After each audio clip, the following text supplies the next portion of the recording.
Delvi, jadi kemarin itu aku habis datang di lokasi Dukun Santet gitu loh, Mbak. Mhm.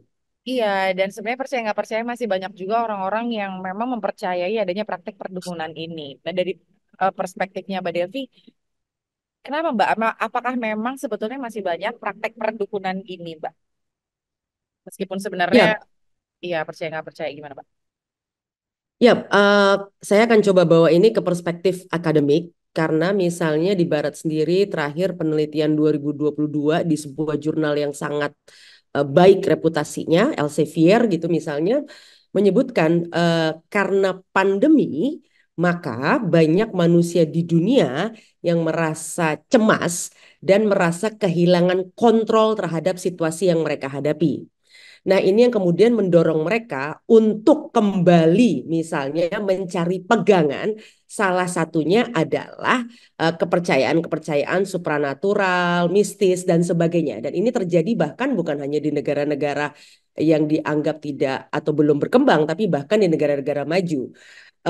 Penelitian tahun 1914 lalu 1940-an di Jerman ketika kondisi ketidakpastian akibat perang dan situasi sosial di sana ada peningkatan apa namanya kepercayaan terhadap hal-hal yang sifatnya superstitious apa namanya paranormal dan sebagainya tadi.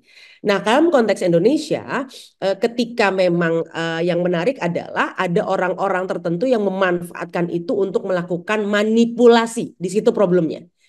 Tidak ada yang salah dengan mempercayai sesuatu yang di luar apa namanya rasionalitas.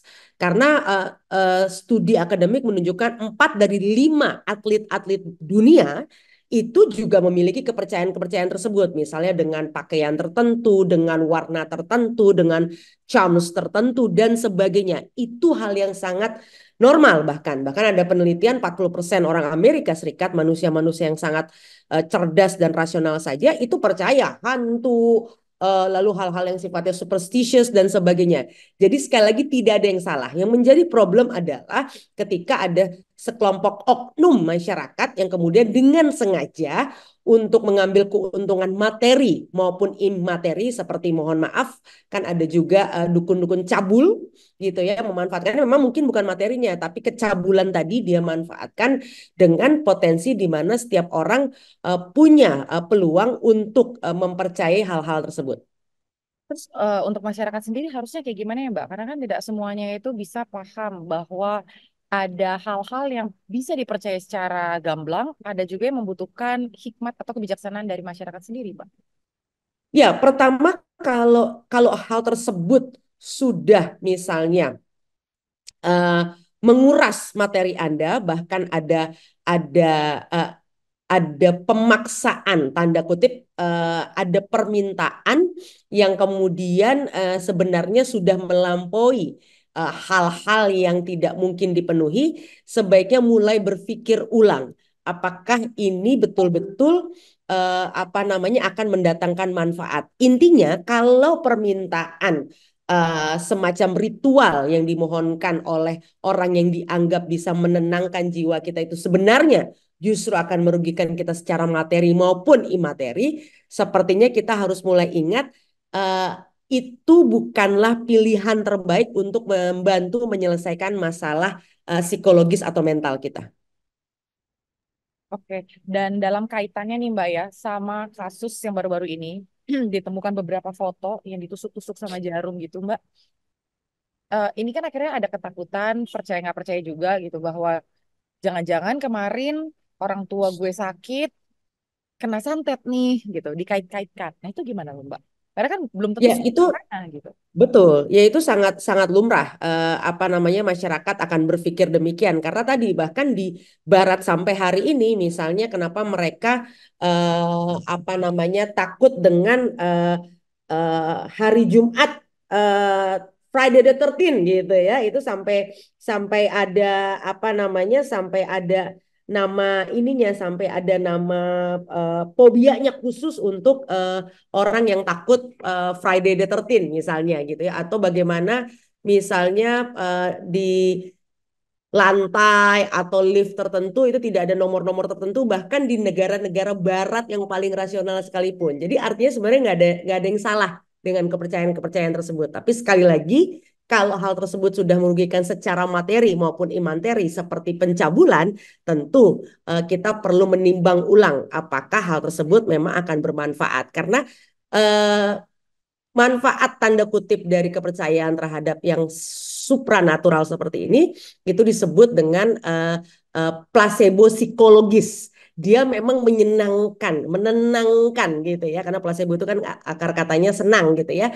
Walaupun sebenarnya tidak betul-betul menyelesaikan masalah gitu, tapi itu benar-benar mampu membangkitkan rasa positif, percaya diri dan sebagainya. Kira-kira demikian. Oke, berarti perlu adanya kerjasamakah dari lini-lini tertentu, baik itu dari sektor agama, dari orang tua, supaya nggak apapun pengen yang instan. Kan orang kalau pergi kerudung kan rata-rata pengen instan nih, Mbak. Terus ketakutan itu berarti perlu adanya kerjasama dari sektor agama, misalnya itu kayak gimana, Mbak, menurut Mbak Del? Pasti, pasti. Tapi artinya memang perlu ada upaya serius juga, bukan hanya satu dari sekolah tentunya. Lalu kemudian tadi betul pendidikan agama, tapi media dan juga tokoh-tokoh. Nah, yang membedakan Indonesia dengan negara-negara maju adalah bukan masyarakat yang nggak percaya begituan, tapi, nah ini bedanya satu tokoh-tokoh nasional mereka itu tidak menunjukkan secara vulgar hal-hal seperti itu. Bedanya di Indonesia itu. Nah, oleh karenanya di Indonesia karena ada kecenderungan tokoh-tokoh memperlihatkan hal tersebut secara vulgar, maka perlu perlu juga para tokoh-tokoh orang-orang yang memiliki pengikut yang banyak untuk sering mengingatkan tentang hal tersebut.